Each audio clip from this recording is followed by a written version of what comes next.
Assalamualaikum warahmatullahi wabarakatuh. Perkenalkan, nama saya Faris Amin dari program studi Sistem Informasi Angkatan 2024 dengan NIM 418240194. Pada tugas kali ini saya ingin mempresentasikan materi yang berjudul Implikasi Pembelajaran Nilai-Nilai Islam melalui Multiple Intelligence. Yang saya melakukan tugas ini dan ingin memenuhi tugas-tugas yang sudah diberikan oleh dosen pengampu yaitu Ibu Siti.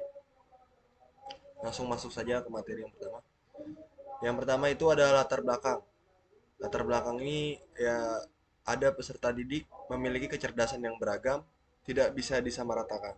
Lalu yang kedua, pendidikan tidak cukup hanya mengembangkan aspek kognitif, tetapi juga afektif dan psikomotorik. Lalu yang ketiga ada Sekolah Alam Tangerang menjadi contoh penerapan pendidikan berbasis multiple intelligence. Lalu yang kedua ada konsep dasar. Nah, konsep dasar ini yang pertama ada multiple intelligence, MI, IQ AI, emotional intelligence, SI, spiritual intelligence. Lalu yang kedua ada kurikulum modern, segala sesuatu yang dialami peserta didik selama proses pendidikan. Lalu yang ketiga ada sekolah alam, pembelajaran berbasis alam dan karakter melalui eksplorasi langsung. Lalu yang ketiga ada implementasi di sekolah alam Tangerang. Ya, yang pertama ada kurikulum dirancang berdasarkan potensi dan fitrah unik tiap siswa. Lalu yang kedua ada lingkungan fisik sekolah, ya, termasuk alam, bangunan kayu, penghawaan alami digunakan sebagai media belajar. Lalu yang ketiga ada guru memetakan kecerdasan dan karakter siswa untuk merancang kegiatan yang sesuai.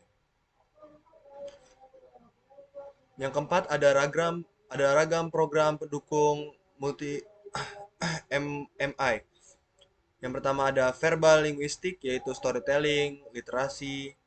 Lalu yang kedua ada logika matematis seperti robotik, membuat alat.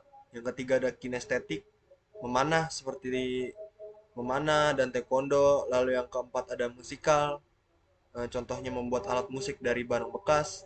Yang kelima ada visual, spasial, contohnya ada melukis dan tarian.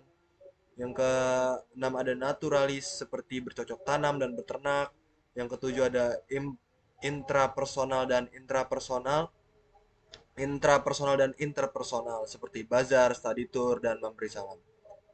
Nah, lalu berikutnya ada metode pembelajaran Islam. Nah, metode pembelajaran Islam ini terdiri dari menggabungkan pendekatan zikir dan pikir, spiritual dan rasional. Lalu yang kedua ada metode experiential learning, siswa belajar melalui pengalaman langsung. Lalu yang ketiga ada pendekatan tematik spiderweb, menghubungkan semua pelajaran dalam satu tema besar.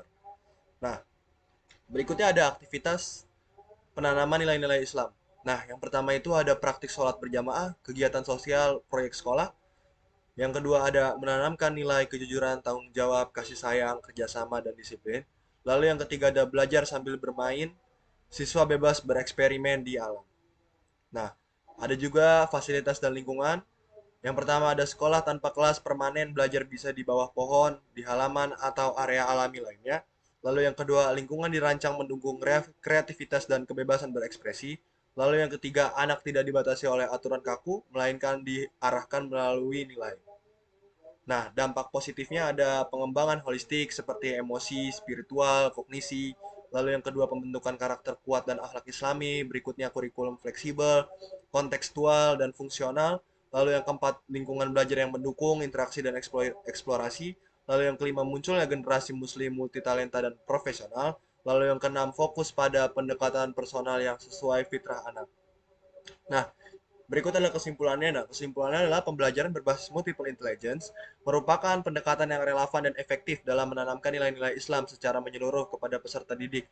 Konsep ini menghargai keragaman kecerdasan anak sehingga pendidik tidak hanya berfokus pada aspek kognitif semata, tetapi juga mencakup afektif dan psikomotorik termasuk spiritualitas. Melalui model pendidikan seperti Sekolah Alam Tangerang, nilai-nilai Islam ditanamkan melalui pengalaman nyata, interaksi langsung dengan alam, serta kegiatan tematik yang kontekstual. Guru berperan penting dalam mengenali potensi individual siswa dan merancang pembelajaran sesuai dengan fitrah dan karakter mereka. Pendekatan ini berhasil menciptakan lingkungan belajar yang inklusif, fleksibel, dan menyenangkan, serta mendorong pengembangan akhlak, karakter Islami, dan kecakapan hidup. Pendidikan Islam menjadi lebih aplikatif, personal, dan bermakna mencetak generasi muslim yang beriman, berakhlak mulia, serta mampu berkontribusi dalam berbagai bidang kehidupan. Cukup sekian presentasi saya pada tugas kali ini. Kurang lebihnya mohon maaf. Saya pamit, undur diri. Assalamualaikum warahmatullahi wabarakatuh.